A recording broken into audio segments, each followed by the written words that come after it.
നമസ്തേ. 2025 May 14 വ്യാഴം രാശി മാറുന്നു. അതായത് ഇടവൻ രാശിയിൽ നിന്നും മിഥുനൻ രാശിയിലേക്ക്. കുംഭക്കൂറുകാരായ അവിട്ടം അരയും ചതയം പൂരുരുട്ടാതി മുക്കാൽ ഭാഗവും വരുന്ന നക്ഷത്രക്കാർക്ക് വ്യാഴം 5-ൽ സഞ്ചരിക്കുന്ന കാലമാണ്.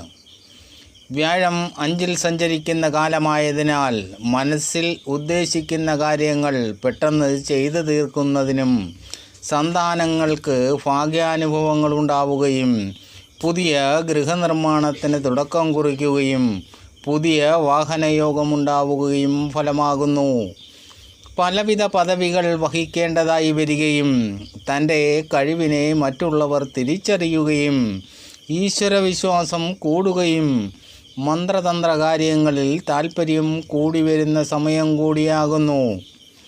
ചാരവശാൽ 7.5 ശനിയുടെ അവസാന ഘട്ടമായ 3-ാം ഘട്ടം നടക്കുന്നതിനാൽ ശാസ്താവിന് നീരാഞ്ജനം നടത്തുകയും ശിവന് മൃത്യുഞ്ജയ അർച്ചന നടത്തുന്നതും വിഷ്ണു ക്ഷേത്ര ദർശനം നടത്തുന്നതും വിഷ്ണു സഹസ്രനാമാർച്ചന നടത്തുന്നതും ഉത്തമമാകുന്നു.